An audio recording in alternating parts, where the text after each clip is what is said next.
Today we have discussed singular matrix and non singular matrix. Singular matrix कोई ऐसा square matrix singular matrix कहलाता है अगर उसका मॉड 0 के इक्वल हो। इसके लिए जो सिंगुलर मैट्रिक्स है कंडीशन है स्क्वायर मैट्रिक्स होना चाहिए। नाउ स्क्वायर मैट्रिक्स जिसमें नंबर ऑफ रोज और नंबर ऑफ कॉलम इक्वल हों। स्क्वायर मैट्रिक्स के केस में हम कहते हैं number of rows equal to number of column. Number of rows और नंबर ऑफ कॉलम्स इक्वल हों जिस मैट्रिक्स के मतलब स्क्वायर मैट्रिक्स उसको सिंगुलर मैट्रिक्स कहेंगे अगर उसका मॉड 0 के इक्वल हो।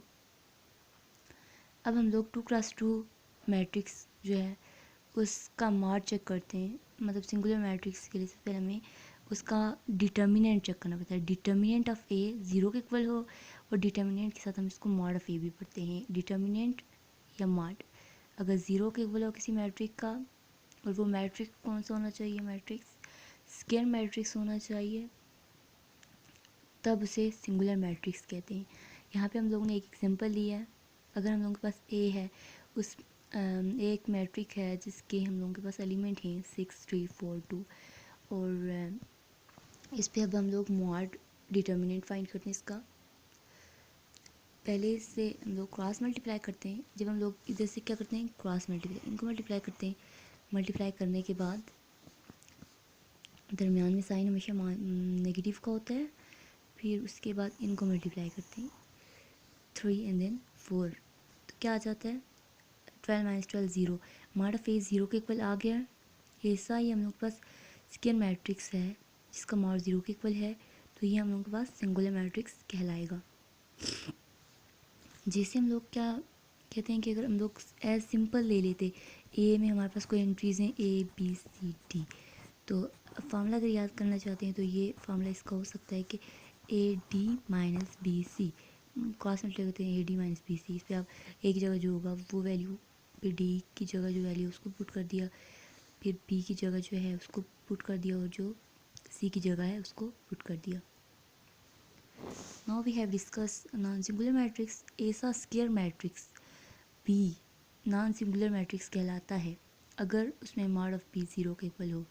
इसमें भी जो कंडीशन है स्क्वायर मैट्रिक्स की ही है, मींस नंबर ऑफ रोज और नंबर ऑफ कॉलम्स इक्वल होने चाहिए। इसमें भी ये नॉन सिंगुलर कब कहलाता है अगर मॉड ऑफ बी 0 के इक्वल ना हो, नॉट इक्वल टू 0। सिंगुलर में 0 के इक्वल होता है और नॉन सिंगुलर में 0 के इक्वल नहीं होता। जैसा कि भी हम लोग एक एग्जांपल देख लेते हैं। बी है हमारे पास 2 2 2 4, इसके एलिमेंट्स आगे बी कोई मैट्रिक्स है। इस पर हम जब डिटर्मिनेंट फाइंड करेंगे 2 को 4 से मल्टीप्लाई कर देंगे, क्रॉस मल्टीप्लाई कर दिया, साइन दरमियान में माइनस का डाल दिया, फिर से क्रॉस मल्टीप्लाई कर दिया और 4 2 8 2 2 4 और 8 में से 4 निकाला 4 और जो मॉड ऑफ बी आया है हम लोगों के पास वो 0 के इक्वल नहीं है, so it is non singular matrix. और जनरली आप जो डिटर्मिनेंट के लिए फार्मूला यूज़ कर सकते हैं वो फार्मूला ये है ए बी सी डी कोई जनरल एलिमेंट्स ले लेते हैं, पहले ए और डी को मल्टीप्लाई करते हैं, फिर बी सी को जिस तरह हम यहाँ पे कह सकते हैं ए डी को मल्टीप्लाई किया बी सी को मल्टीप्लाई किया, ए डी को मल्टीप्लाई किया बी सी को मल्टीप्लाई किया। It's about singular and non singular matrix. Singular और नॉन सिंगुलर मैट्रिक्स पे हम लोगों को स्क्वायर मैट्रिक्स ही चाहिए होता है।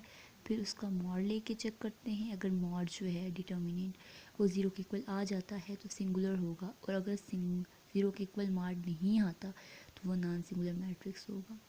Thanks for listening.